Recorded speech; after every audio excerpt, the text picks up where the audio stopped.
Greetings, geeks, weebs, and gods of the internet. Welcome back to the Powerful Nerdcast, another live edition of the show. And everyone liked it, so we're doing it again. We're definitely doing it again. It's exciting. I can't believe we're 2 weeks into this thing, and we have a lot of exciting topics for you guys today. Of course, make sure to chime in if you have any questions for either Christian or myself.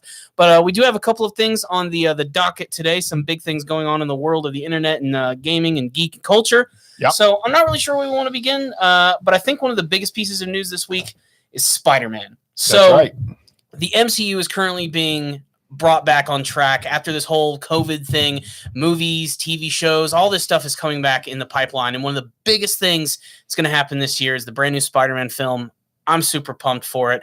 No Way Home. There's a lot of secrecy behind this movie about if it's just going to be about a singular Spider-Man, if they're going to bring back the classic guys. We're talking Tobey Maguire, maybe even the possibility of Andrew Garfield. Who knows what? Classic villains are going to be returning. And we've known almost nothing about the movie, but we've actually got some brand new information in the last couple of days. Yep. Marvel has just revealed some of the brand new outfits that are going to be seen in the film. And the response for it has been mixed, as it always is. There's always going to be that one person who absolutely loves the new suits, and then there's going to be people who just do not give a shit about it. And we got our very first glimpses of them right here. This is basically from some of the action figure lines like Marvel Legends and the Funko Pop figures and everything. And I like them. I have no problem with them. I understand that there's some ire about the fact that some of those hardcore old school Spider-Man fans want the classic red and blue suit back because it was done so well in Civil War and in the first official MCU Spider-Man film, Homecoming. But I kind of like that with every single film. We're getting like a brand new iteration of the suit. It gives it some distinctiveness. It makes it so that every single time you see that suit, you're like, that's the Spider-Man from that movie, and it's pretty cool. Yeah, I have to agree. I think the whole point of the suit being different this time is not really a problem. They upgrade a suit on every film. Iron Man got a new suit of armor, but it always looked like Iron Man. So for me, this is not like a big deal. We also have the black suit with the gold trim, which is kind of interesting. It's obviously not a Venom suit. It's just a black suit with gold trim.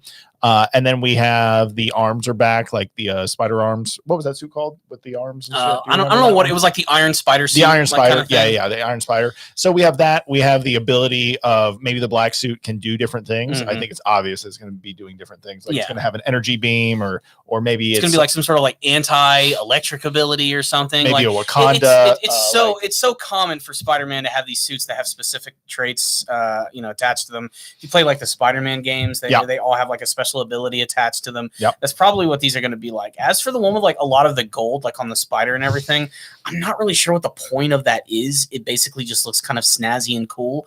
I do wish we could get a little more blue thrown in because, again, I think blue is just as important to Spider-Man as the red. But I don't really have a problem with these suits at all. My biggest problem is that I think they're revealing this shit way too early. I mean, like, I think they're blowing their load a little too much here by really trying to build hype for this movie. And it's like, we don't even have a trailer yet. Do we need the action figures and Funko Pops to be revealed to us? I think it's pretty obvious that this is not scheduled by Disney. This is just sort of like promotional stuff that's like leaking out at the seams. Maybe Disney knew, maybe this is all part of Disney strategy, but at the same time, this is sort of like what, remember when we didn't know Mecha Godzilla was going to be in the new Godzilla film, but then the toys got leaked like a year before that happened. Yeah. More on that a little bit later, by the way. But the point is that these are just a preview. I'm dying for a new trailer. I know it's going to be a fun movie. I'm excited to see how they're incorporating the old Spider-Man actors. I'm excited to see the Sinister Six, which I think is probably going to be at least established in this film. Yeah, there's some also, I'm glad you brought that up because there's some other things that they revealed. If we look down here, they might show them aside from the Funko Pops. We might be able to find them. Yeah. They released some Lego sets. And again, Lego is notorious for revealing things before like the movie versions ever happened because Lego sets are big. They're huge. They not only show the characters, but they show like the locations. They show the villains that are going to be involved. And again, they just released some brand new imagery here. There it is right there. Yeah. You can even see like right there, it looks like there's going to be some sort of Scorpion-esque thing in this, which could mean one of two things. It could be this version of the Scorpion for the MCU, which means it's a big robot thing, or it could actually be a callback. I don't know if you ever remember this, maybe more from the cartoon. Do you remember the Spider Slayers? No. Okay, so the Spider Slayers were basically robots that came in the form of either spiders or scorpions, and this is kind of reminiscent of that. I think that would be pretty cool to see, but at the same time, I'm like, I want to see the Scorpion because look at this, Corey. Who is that? That's Doctor Strange. Doctor Strange. MJ is there. There's Wong. There's, of course, the new suited Spider-Man right there. So this is definitely giving away some pretty big things about the movie. There's going to be a couch. There's confirmed. Couch is happening. Get pumped up. It's going to be great. Yeah. Fuck your Black Widow. If it don't have a couch, it ain't worth watching. This all might be Doctor Strange stuff. Now that I'm looking at it, it does. It looks kind of like his lair. I mean, I don't think Peter has a tentacle box. No, I don't think that's his thing. Right? That might be a Japanese thing. But I mean, it's weird. Like, I didn't really think that Doctor Strange was going to be a massive part of this film, but according to these Lego sets, it looks like he's going to play a pretty big role, and that's cool. I'm glad that they're making Doctor Strange more important with every iteration of Marvel. And Spider-Man works well as a buddy cop character. He actually does. As much as I want, and Spider-Man's like the headliner for Marvel. He's always been like their biggest cash cow. Yeah. But he does do really great when he teams up with other people. I don't know what it is, but it always has worked that way. Well, he's kind of like the comic relief, and then you put a more serious character with him, so that's kind of how it works. And it's not to say Spider-Man can't be serious, but he's also a goofy dude in pajamas who swings around through the city. So, and, he's in close proximity to Doctor Strange. It makes sense for them to be, rubbing shoulders with one another. And, even though they only shared a small amount of screen time in, I think it was Avengers Endgame. Yes. I want to see more of those interactions. I think that's going to be a lot of fun. But this is going to be a huge Spider-Man film. It's going to feature a large ensemble of characters and villains. Yeah. And there was another Lego set they revealed. It looks like Mysterio is somehow going to be involved again. The thing about the last movie, you did see, what was it called? I already forgot the damn name because they'll have home in the title. There was this one's Far From Home, I think, or No Way Home. No Way Home. Is this one. Far From Home was the last one. And did you see that one with Mysterio and everything? Oh, yeah. When I saw that movie, I'm like, oh, they killed off Mysterio. But it totally makes sense that he could have faked his death because that's just such a Mysterio thing to do, with all the illusions and everything. So, that's kind of what he does. It looks like he's going to play a role in this. So yeah, I'm glad that we're seeing this stuff, but at the same time, damn it, I think as soon as next week we could have a trailer. We could. Yeah. And I really hope that Marvel's not blowing their load too much because there's so much Marvel shit right now. It seems like every week we're talking about Marvel stuff because you got the Loki TV show that's going on right now. They just did the Shang-Chi trailer with Abomination and Wong fighting each other in the underground arena. We got Black Widow, which comes out next week. We got these Lego Spider-Man sets coming out. There's a lot of other things getting ready to come out. So this is either brilliant marketing or it's just too much all at once. It's hard to say. Yeah. Who knows? Merchandising where the real money from the movie is made. I want the Spider-Man flamethrower. And look at this shit. This is spoiler shit going on right here. We got Wong getting pinched out by the scorpion and shit. Are down you sure here that's Wong? I think that's just his goofy friend, dude. Is it his goofy friend? It's just his goofy friend. Maybe it is his goofy friend. Wong doesn't get choked out. I don't know. That's not a Wong move. Wong fights Abomination, no problem. Okay. Where's it say it? It is Wong, yeah. Dang it's it. Totally Wong. I thought it was his fat friend. That is Wong. Oh, that's his name? Oh, no, wait. You're talking about Peter Parker's friend? Yeah. Ned? I thought it's Ned. Ned, who may or may not become the Hobgoblin? It's hard to say. What? Really? There's a whole theory about the fact that Ned is going to become Hobgoblin because in the comics there's a character named with the same name who became Hobgoblin. I can't picture Ned's this dude becoming Ned Hobgoblin. Is the pure of heart, innocent POV throughout the film. Yeah. That's kind of his role. He's the guy in the chair, man. That's what he's all about. That's what he does. But I would like to see Hobgoblin at some point because we always see Green Goblin, who is also theorized to be in this movie, played again by Willem Dafoe. Again, they're keeping that part pretty secret, at least. Yeah. It's very obvious. This movie's going to have a lot of surprises. I hope it lives up to the hype, though. I'm still not super 100% mega excited for this film. But, a trailer could change that. And Marvel, it's up to you to decide to actually give us that. Yeah, that'd be really great. But yeah. Good stuff there. I like all the new, like I said, I like the new suits. I don't hate them. I understand why some people don't like them, but you're entitled to your opinion, even if it's wrong. So, there it is. Okay. Well, so speaking of Disney. Oh, speaking of Disney, when you say speaking of Disney, it usually means something bad. Yeah. And there's been some big stuff going on over the course of last week, and it's also connected to Lego as well. So it looks like Disney is continuing to mess with Star Wars, and that's just because they seem to love torturing the Star Wars fans.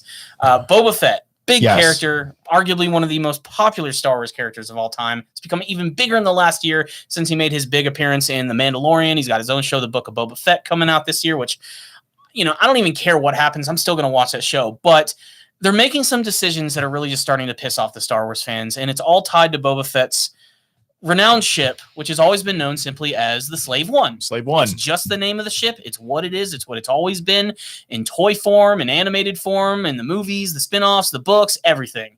But it looks like they're going to be changing it because the name itself might be considered problematic. I understand.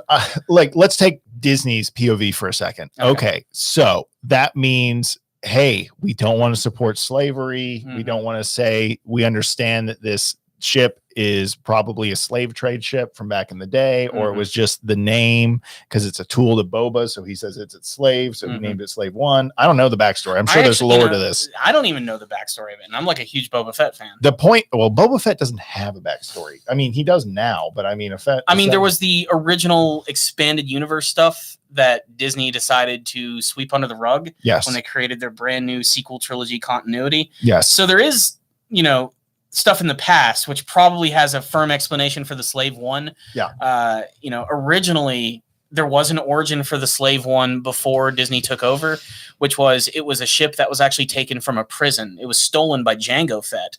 I don't know if you remember this game that came out back in the day. It was called Star Wars Bounty Hunter. Oh yeah, I remember. It was a third-person action game. You play as Jango Fett. There's literally a mission where you break into a prison to break a guy out, and you escape on the newly revealed Slave One for the first time. Now he doesn't quite explain like the name or even gives it a name during that time, but it at least shows where it came from. But that could mean nothing now in the brand new continuity of Star Wars. It's just a shame that they're changing things, but at the same time, look, if I was Disney, I might want to play it safe too and not call things Slave One. Okay, so if we're gonna go by this rule, yes, in this logic now, yeah, what about Anakin Skywalker? What was he as a child? I think he was he voluntarily served the bug guy.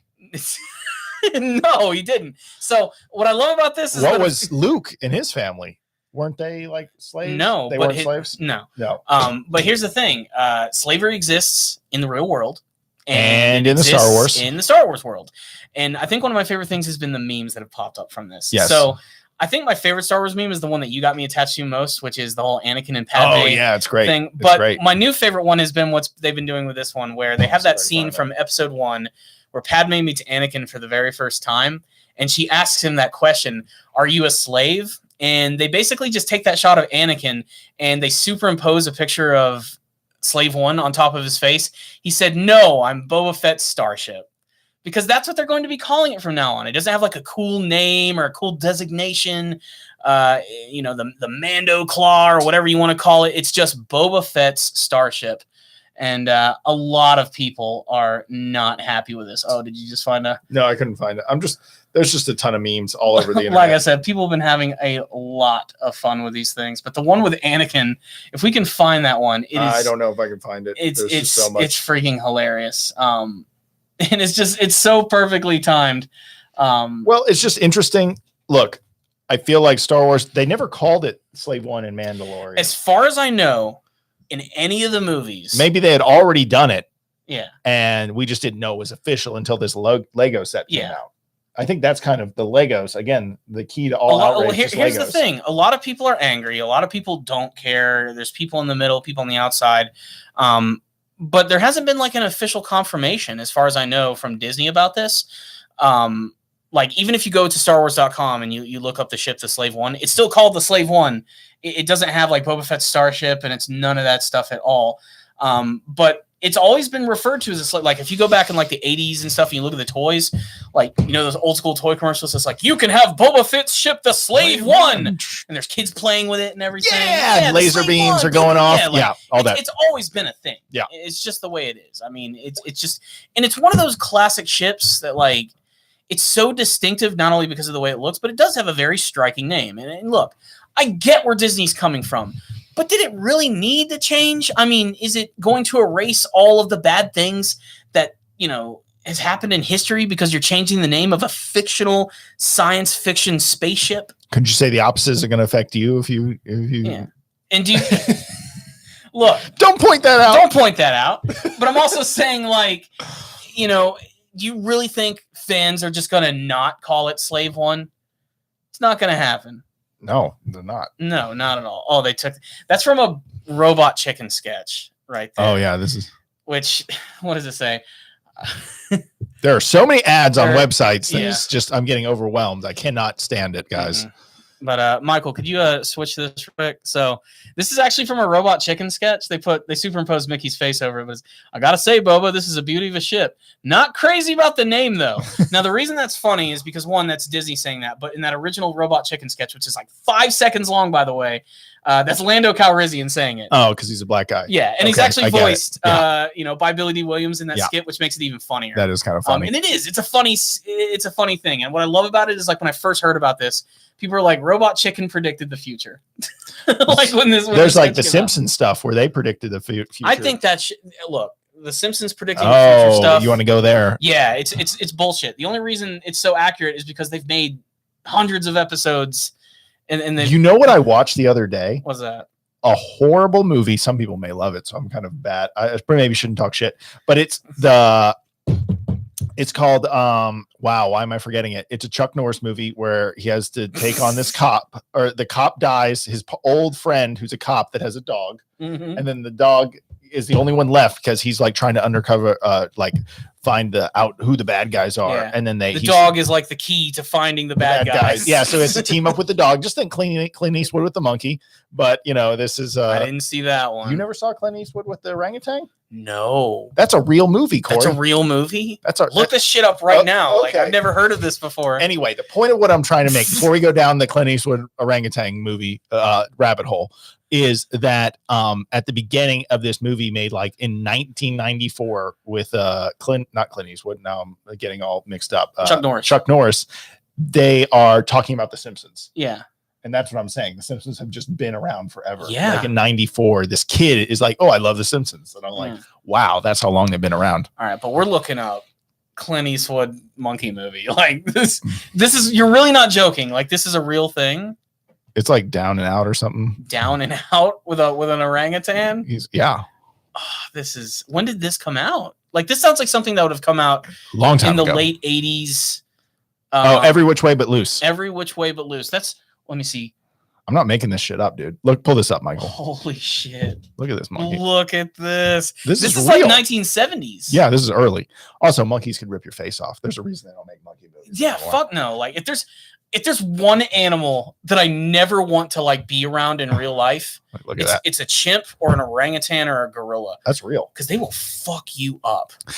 Clint Eastwood's son was just on Rogan, and he's like, yeah, if I ever want to remake a movie, maybe I'll do this, but I'll play my dad's character. Like I'll be the great grandson. This is insane. Why have I never heard of it? I can't believe you've never seen this movie. Every Which Way But Loose? Yeah, it doesn't even have monkey in the title. It makes no sense. I know. It doesn't even sound like, like if this were made like in the early 90s, it would have like a stupid, goofy Dunstan Checks In kind of name. No, but it's serious. It's played pretty serious. Like, look at that poster. Is like flexing. Wow, the monkeys. It looks like a goddamn love story. Every Which Way But Loose. I Clint want Eastwood this poster will turn in you a frame, man. This is crazy awesome. Okay, when was it made? It looks like 1978. Oh, that makes sense. This is a year after Star Wars, the Clint Eastwood orangutan movie came out.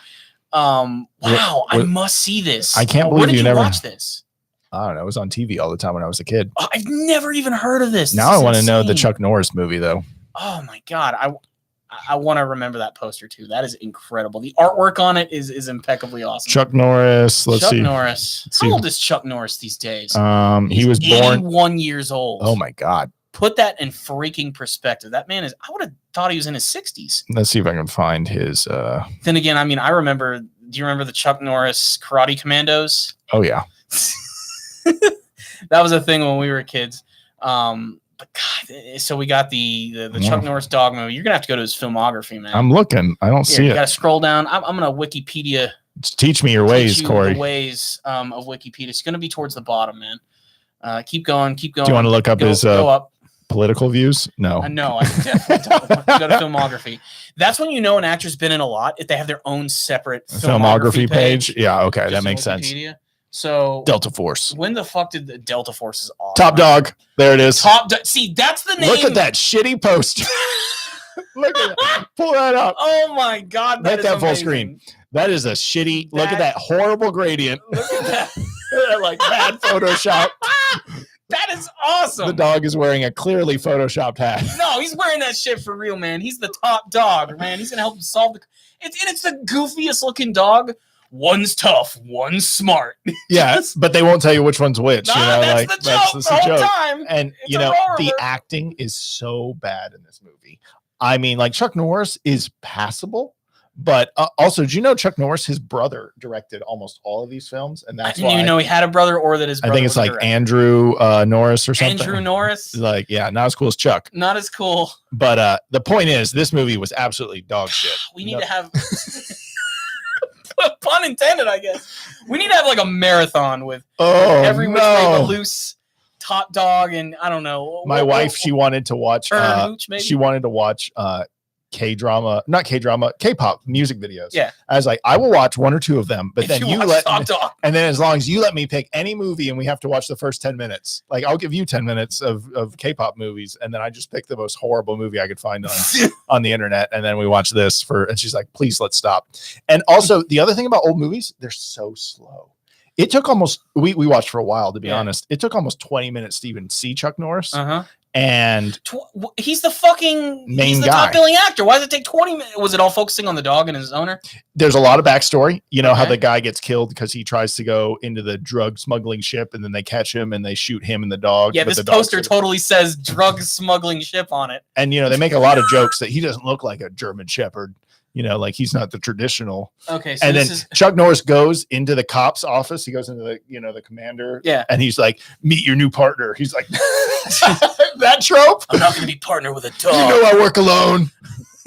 You're a loose cannon, Chuck Norris. You need a dog. It's just funny that all these jokes come from like movies they actually used to make. Like that shit's real. So this came out, what was it, 1995? 95. It's a buddy cop action comedy. It's a buddy cop action. Aaron Norris, that's his name. Aaron Norris, that's the guy. He directed almost all of Chuck Norris's movies. God, that is so amazing. Anyway, go check out Top Dog or don't. No, this is you have to see this movie. I don't know. I'm so gonna look for this movie tonight. You and Pam everywhere I can find it. Oh my god. Okay, so we talked about Top Dog. Boy, we went off on a tangent of stupid cop. What about comments? Do we have any? Okay, cool. Thanks, guys. Appreciate it. Thanks, guys. Are we still on private? Do we have viewers? Anyone watching? Leave comments, damn it. Okay. Give us comments about Top Dog or Turner and Hooch or whatever. You don't want to watch Animal buddy cop movies. Do you want to talk about toys?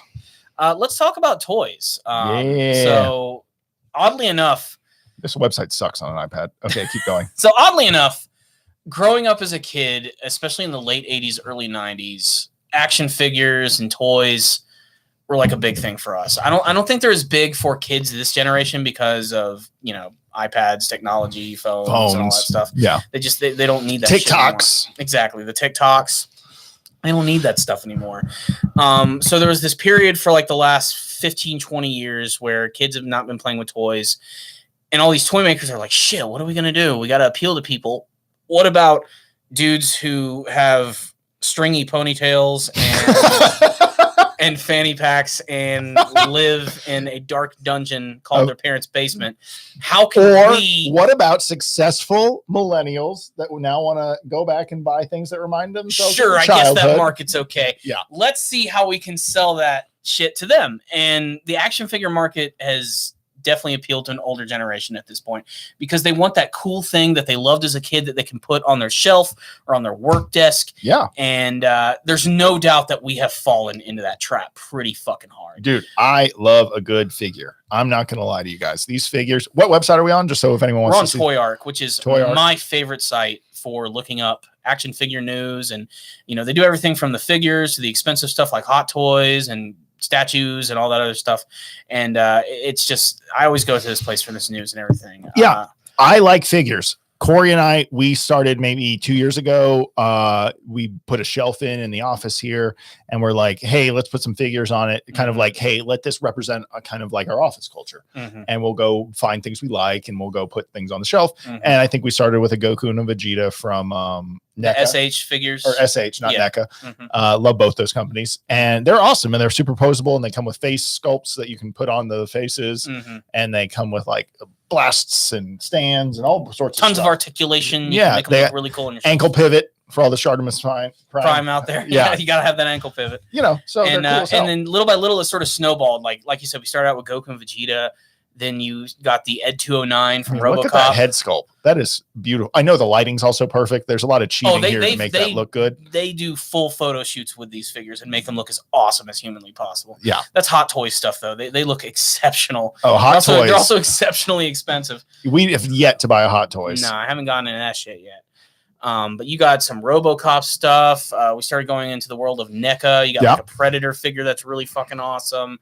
A shitty Terminator that fell apart within like 3 days. Yeah, I was so excited about that. And I told you, I remember you were like, no, it's going to articulate great because it's a skeleton. I was like, no, but it's not going to articulate great because they have huge ball joints hidden behind clothing. I just figured. No, you figured like that figure was going to be good? Well, I looked up a lot of stuff about it, and then people said that this is not a great figure. Yeah, it's not. Anywho, and then I started getting a few things. My girlfriend got me a Skeletor from Super 7. What's on your desk currently? Right now, I have a Godzilla NECA figure, which is from Godzilla vs. Mothra. It's like a classic googly-eyed Godzilla, which I absolutely love. It's my favorite Godzilla figure.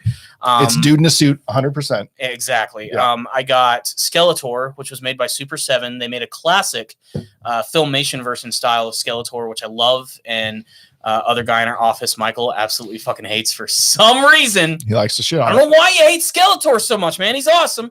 And then I got a Din Djarin from Mandalorian figure, which I really loved. I got a Jason from Friday the 13th, Part 6. Jason Lives. That's the first time he became a zombie. Yep. And then I just most recently got another gift, which was the Boba Fett from Return of the Jedi, which is from the Black Series, just like the Mandalorian figure. What figures do you think are overrated? Overrated? Funko Pops. There we go. I said it. All right. I don't have anything against Funko Pops. I do. A lot of people give Funko Pop shit because they crank them out so fast, and there's thousands of them. And no articulation. They're not meant to, they're just meant to, well, here's the thing.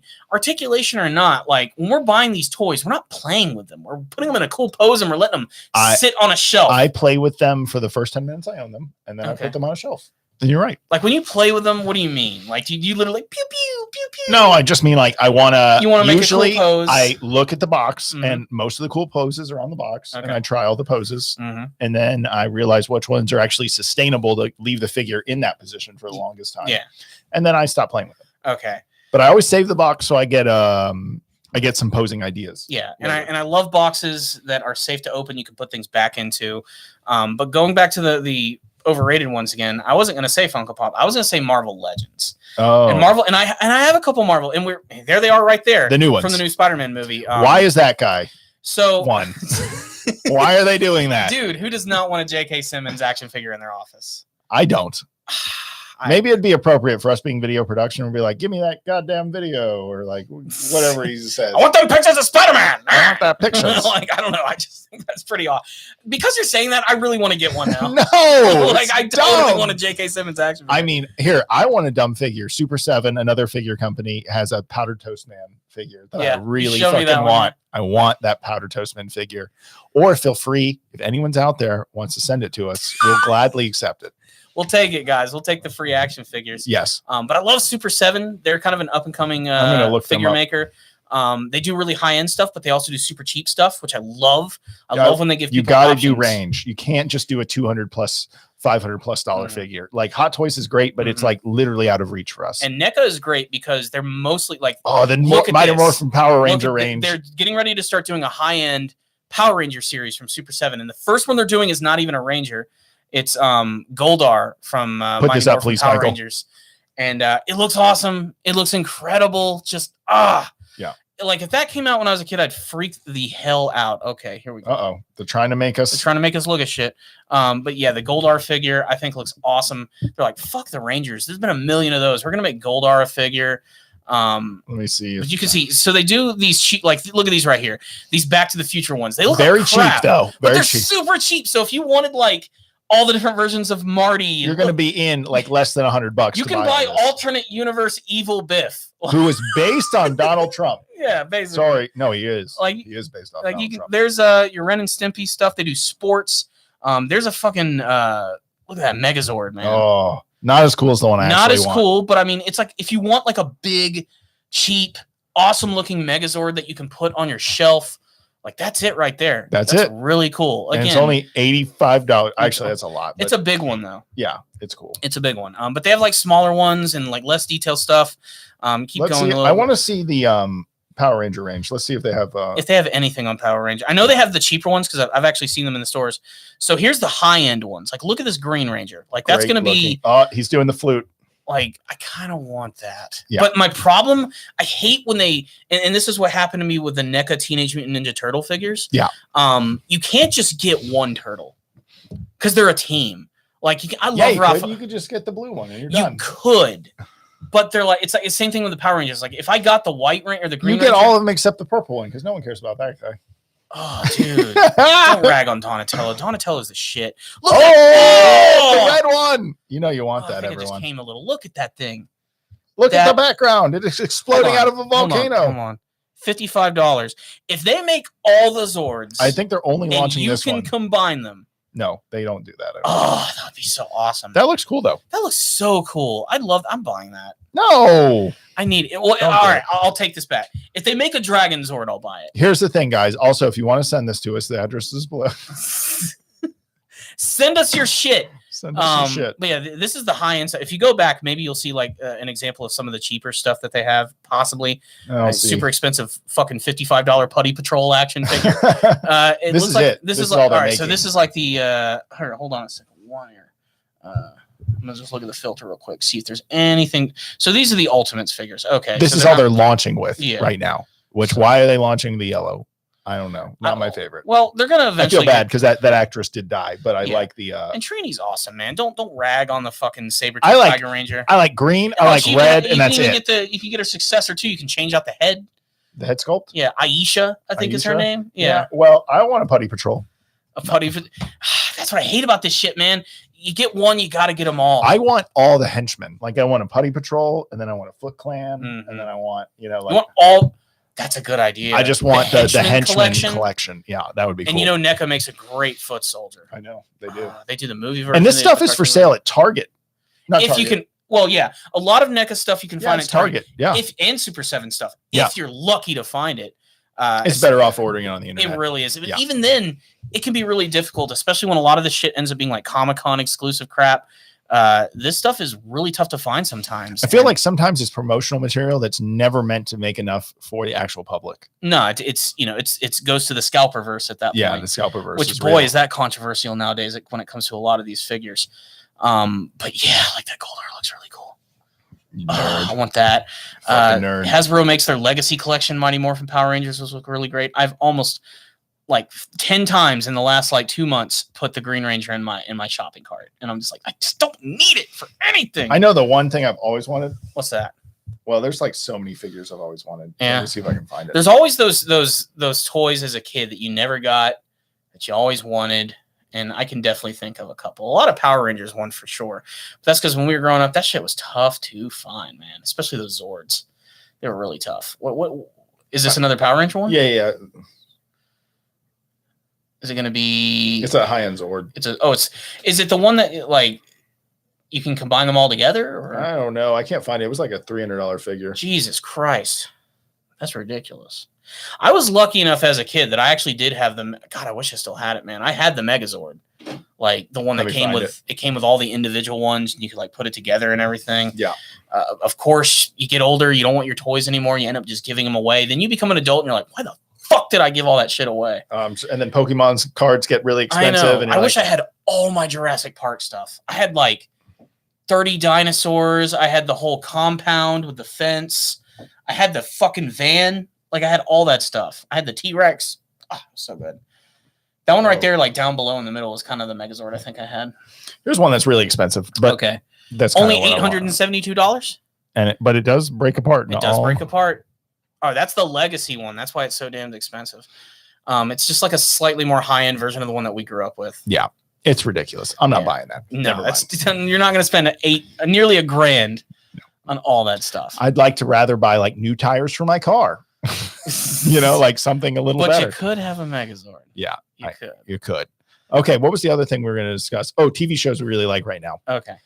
So I am a huge fan of Dave. It's the show by Little Dicky.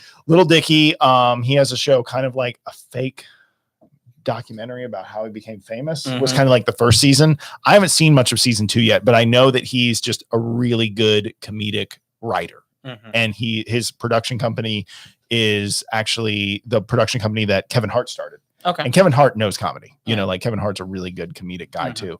I did not care for his latest movie on Netflix, Parenthood or whatever it was, but that's not for me. Don't even know what it is. Yeah, it's about him being a single dad and, you know, the trials and tribulations of, you know, raising daughters. Never been done before. And guess what? Not interesting to me. But yeah, Kevin Hart's company is producing it, and Dave's awesome. It's on FX. FX is just a really cool company that takes chances. They did Louis' show before that went bad. They did a bunch of stuff that's actually really good, and they take chances. And if you get a chance, check out Dave season 2. It's awesome. So it actually officially already started? I think they're on episode 3 already. Oh, wow. I didn't even know. There's just too much stuff going on. I feel like it's not getting the praise it should. Also, I don't know where they're going with season 2. Mostly because he already became famous at the end of season 1. And like, what more is there to tell except, I guess, go on fun adventures with your friends? Pretty much, yeah. That's kind of just ridiculous shenanigans with Little Dicky. But no, I'd like to check that out. I still haven't seen all of season 1. Yeah, but I've seen a good chunk of it, and you've of course shown me a lot of that. Especially the song on the end of season 1, Prison, the jail finale, one of the best, weirdest. Most amazing like musical bits I've ever seen from Little Dicky. Yeah. So great. Is he still like doing anything new in music lately, or I don't know. I think he's just doing the Trojan spokesman stuff, which he's really great at. Yeah. A guy named Little Dicky doing ads for Trojan. Just the jokes, write them. A white rapper that just went out the gate and said, "I'm a small dick guy." Yeah. And I think that's kind of funny. It's hilarious. Yeah. It's fucking hilarious. Little Dicky's great. So we touched on it last week just a little bit. Still haven't fully caught up yet. Loki, I'm only on episode 3. You're on episode 2. I'm on episode 2. So we're both behind. So we don't want to discuss about what just happened. It kind of sucks because we can't really talk about anything because you might spoil something for me. I'm cautious too. Yeah. So I always say we're going to try and watch 2 episodes this week, but we never seem to get to. Nope. Me and my girlfriend are going to watch episode 3 this weekend. Maybe we'll get to 4. Don't know yet. We are enjoying everything that we're seeing now. And the way that episode 2 ended, like I'm very anxious to get to 3. When they introduced the whole female, I'm saying she's a female variant of Loki. That's my I know guess. More than you, so I'm scared to even have this conversation. Okay. Well, you know, the whole point of the show is like there's variances. There's the multiverse theory that anybody from, I mean, there could be a female Loki. There could be a goddamn Velociraptor Loki for all we know. Like anything it's multiverse theory. Rick and Morty. There could be a really buff Loki and a really skinny Loki. Exactly. You know. And speaking of multiverse theory again, Rick and Morty just started. Oh shit! We should probably talk about that. Yeah, the first 2 episodes came back and really good. It's funny because Rick and Morty is a really popular show, but it's also got a lot of contention amongst a lot of people because the fan base are a bunch of fucking assholes for the most part. Yes, you know, especially because they don't understand. They're not supposed to love Rick. Yeah, and you know, after the whole Szechuan sauce incident and just the fact that a lot of the fan base is very toxic. You know, and I hate using that word, but it is true. You know, they're gatekeepers with the show that they love. Yes. And they don't like when other people casually like it. But I'd say we're pretty hardcore, but also casual Rick and Morty fans at the same time. Oh, well, here's the thing. We love it, but we don't like, you know, make love to it. You know what I mean? When you and I like something, we really learn everything about it. Yeah. That's kind of how our fandom to a thing appreciates itself. Like we go deep, we watch every episode. But we're not like super fans where we defend the show and die on the hill for it. No, we don't look up every fact about the creators. No. We don't, you know, have to know everything about the show. But as far as watching every episode, we do that. Yeah. You know, so it's my fandom is like I am enjoying it when I'm watching it, and then when I'm not watching it, I don't really care. Yeah. There's a lot of people that live and die Rick and Morty. No, they really do. Yeah. But this season so far has been really good. Yeah. It's the first 2 episodes I think have been phenomenal. The last one in particular, which was basically the Decoy Family episode. The Decoy Family episode was something I really like. It was very meta. That's one of my favorite terms. It's a real term of meta, man. I like meta comedy. Since it was kind of meta. I like meta comedy. Yeah. And also I like kind of what the show's doing where it's not a Rick centric show anymore. It's the family is now taking over, or like Morty is kind of actually the main character now. Because the first episode, the Narnia episode, is definitely a Morty episode that Rick kind of assists with. Like he's more the Morty to Morty in that. And then in the second episode, it's very much about the family, and it just sort of happens to have Rick as well there. And but everyone gets to play their roles, and I like that Rick is sort of like getting sidelined a little bit, and he's getting sort of like humanized is not the right word, but no, I think actually humanized is the best way to put it, because the first couple of seasons he was a god. Like you could not stop Rick no matter what. But this season is starting to show his weaknesses a lot more, and that makes perfect sense considering the way the last season ended. Like when Jerry came back, and you could see that it was at that point that they're like, all right, fuck Rick, and like that final shot is him just kind of looking angry at the camera. And now he's finally like reaping the fruits of his ways in this entire season of everybody just kind of one-upping him and showing that he has a lot of weaknesses, whether it's Mr. Nimbus kicking the shit out of him at the end of that one episode, or in this one where they all continuously die. And I think that's what I loved about this episode. It was smart in a sense, but it was also like, wouldn't it be fun if we just did a whole episode of watching the characters just die in the most horrific fashion possible, just over and over again? And that's kind of what they gave us. And while at the same time continuing to do what the series is best at, which is having really sharp writing and also poking fun at sci-fi tropes. Like, this is just like Westworld or Ex Machina, except you shouldn't fuck the robots. Don't fuck them. Like that type of stuff is great. Also like the when the people made clones of the clones, they keep degrading. They keep degrading until they're just like wooden Pinocchio versions of the people. And then they even like kind of play with that where one of the groups hides out in Muppet costumes because they're like, if we're too cute to kill, they won't fuck with us, and then they sort of jump to another group at the very end of the episode and they have space Beth with them. And then he, it kind of ends the way it begins.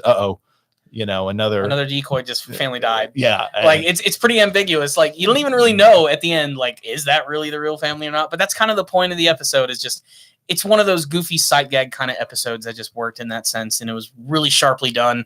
Oh, it was great. The post-credit scene was great with Puppet Jerry. Like going through time and getting crucified. Why can't I die? They have Christianity here now. Why did that come after? That was just, I love the post-credit scenes of that show, and that one was really dark and funny. Yeah, it was great. So I think that's another great show. One show that is not impressing me right now. It's on Netflix, and it's something that I should be really fucking excited for. It's Godzilla Singular Point. Oh, it's not Kevin Hart's new Parenthood movie? It's not Kevin Hart's new Parenthood show. So we love Godzilla. We talk about it all the time. And I just literally last week for the first time saw Godzilla versus Kong. Not high art or anything, but it had some really cool fight scenes, so I'll definitely give it that. Most critics said it was a dumb, fun movie, and they were right. That's exactly what it was, but it didn't reinvent the wheel.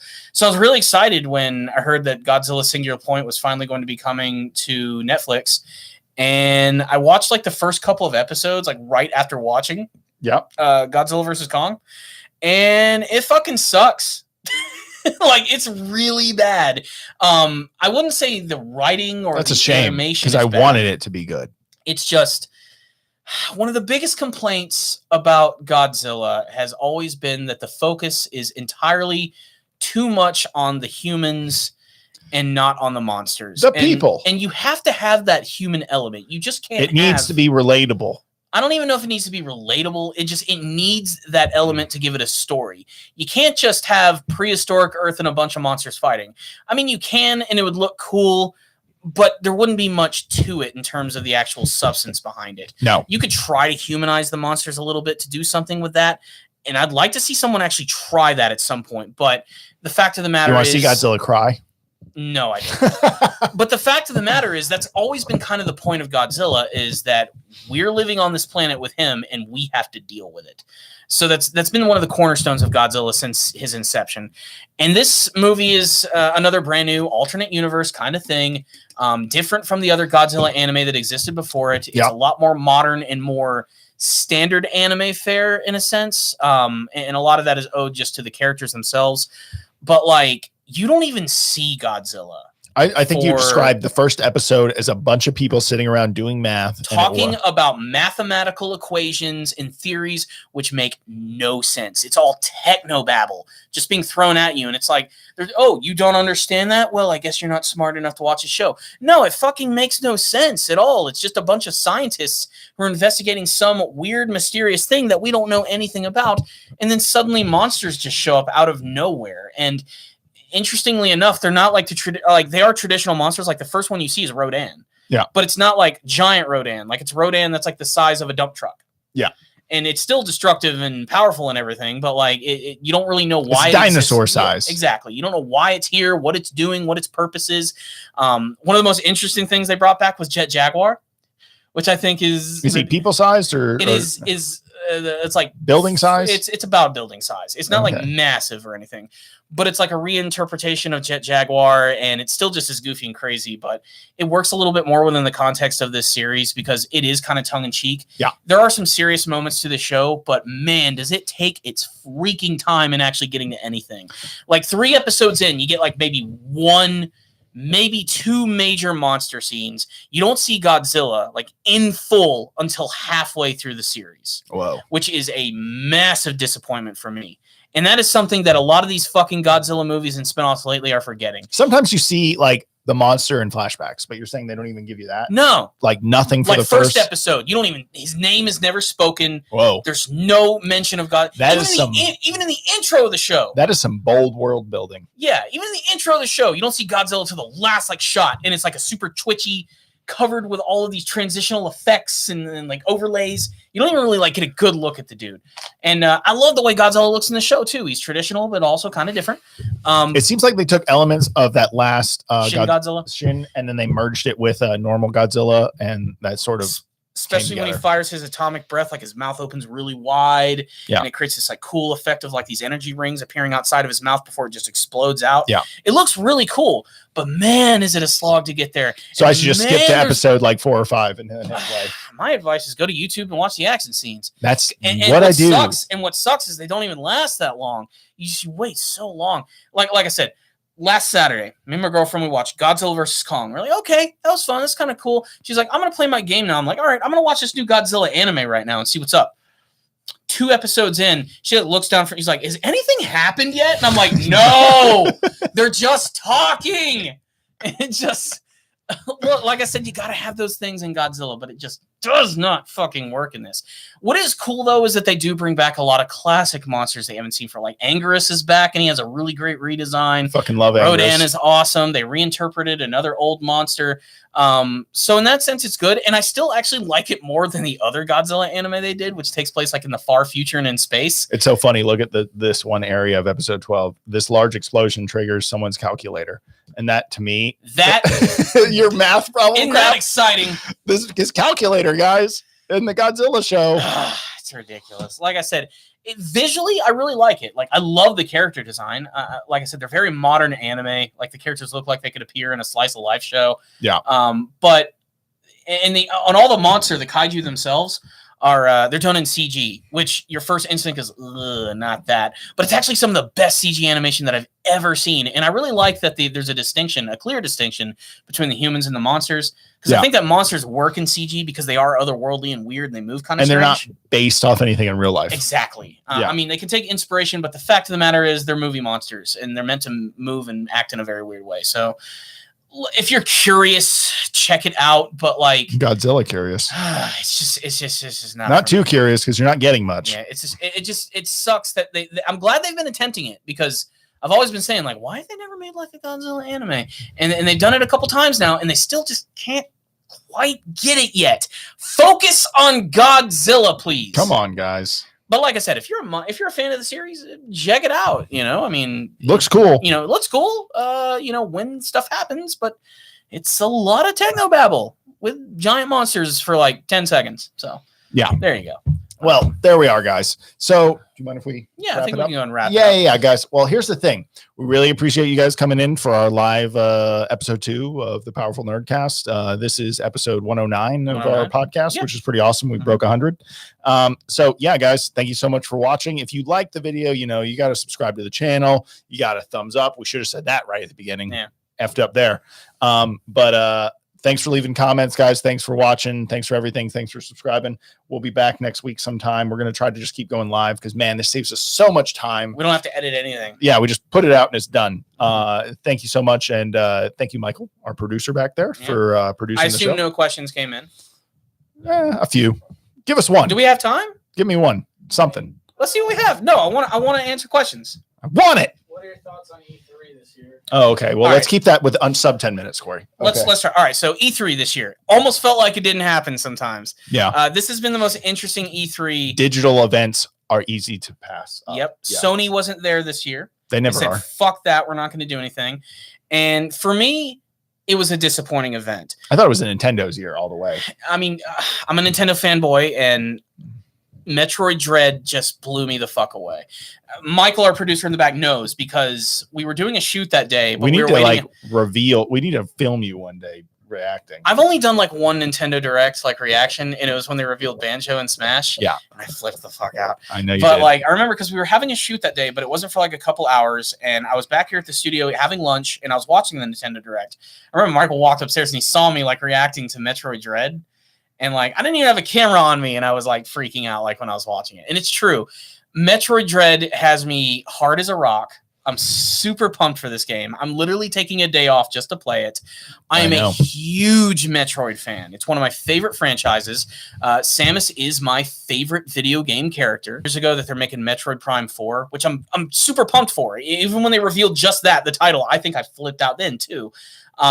But I'm even more excited for Metroid Dread because this is a traditional 2D Metroid game, obviously with 3D elements attached to it. It's the 5th in the main timeline, which is something that's really cool because we haven't had the continuation of this story for pretty much 19 years. So I've been waiting for this for a very long time. Yeah. And man, they showed that trailer, and I didn't think it was going to happen. There were a lot of rumors that there was a potential there'd be a 2D Metroid game, but they showed it, and it looked fucking incredible. The gameplay was great. They actually did a 30-minute presentation of just showing off how the game works. Samus's brand new suit is great, and the title Metroid Dread is great too because they're going in this direction where there's this new thing that's been happening a lot lately in games, especially in survival horror, where they have this singular entity that hunts you down.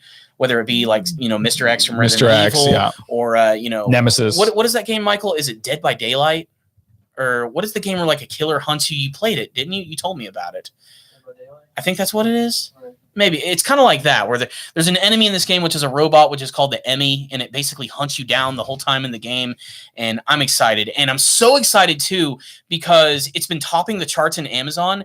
And for a Metroid fan, that's great because Metroid, while it is a long-running legacy series for Nintendo, not the highest selling thing in the world. It's not a Zelda. It's not a Mario. Exactly. And Christian? Yes. Michael. There we go.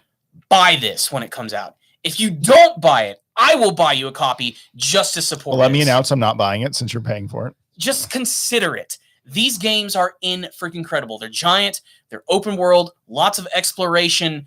I love Metroid games. I'm so excited about this game that I kind of want to do a top 10 favorite Metroid game video right before it comes out. You should. I really should because I just have a lot to say. I don't know if there's anything I'm going to be able to add because so many people talked about these games ad nauseum, but I'm excited for that. But otherwise, is there anything else at E3, Christian, that the new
All right, guys, sorry, we had a few technical difficulties here, but we got it fixed. Again, that's another reason why we're doing this again, to try to, work out the kinks and everything.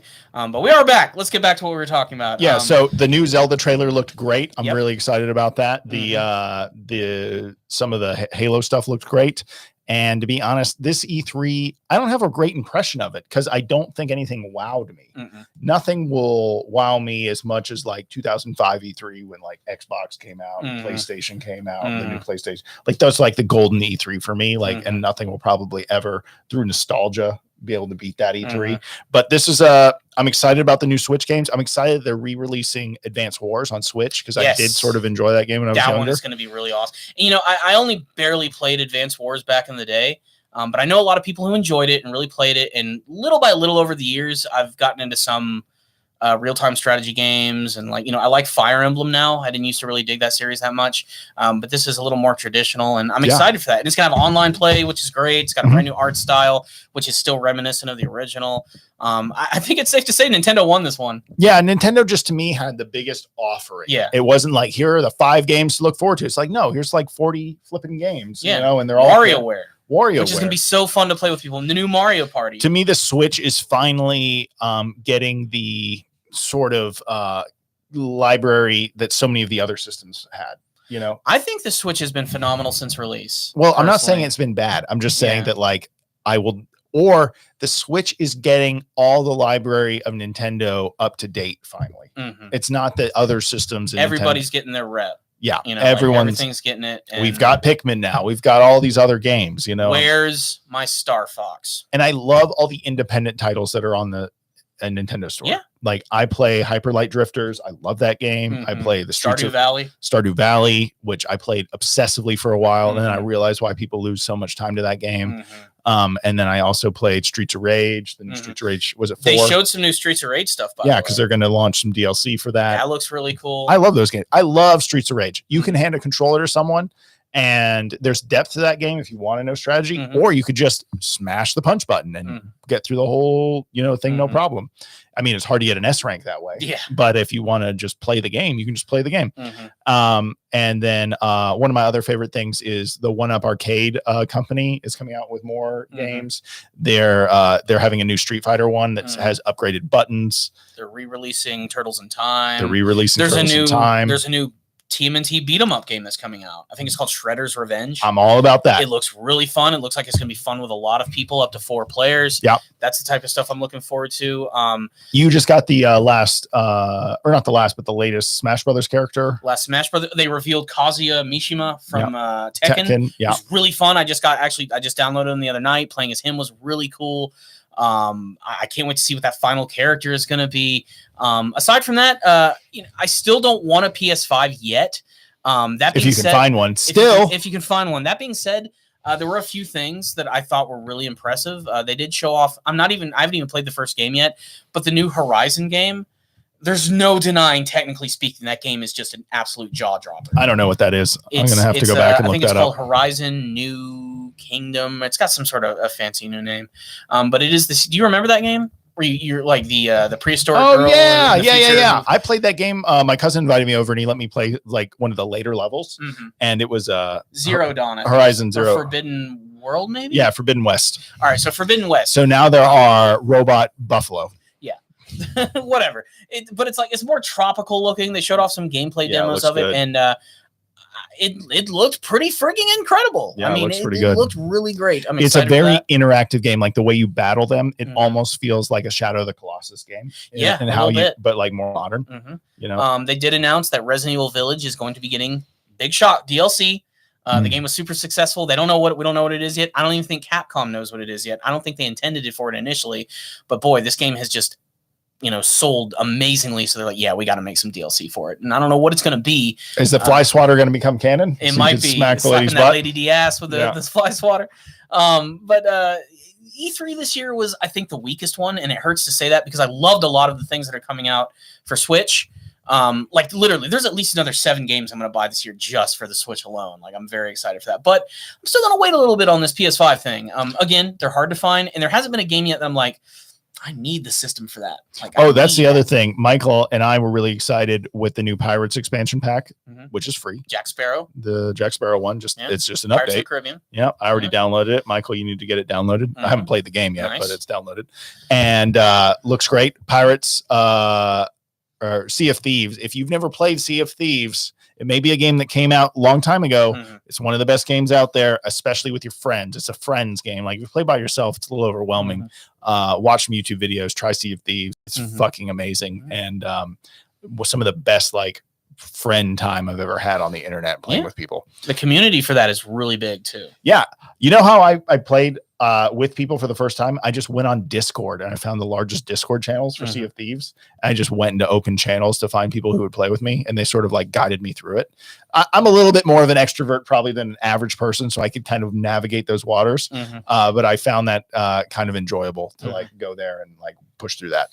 But it was fun, man. Sea of Thieves is great. So otherwise, kind of an okay E3. Obviously, the landscape above is average, but not much due to COVID. But we'll see what's next year. Do we have any other questions? Maybe you want to end on one or two more? One more. You know.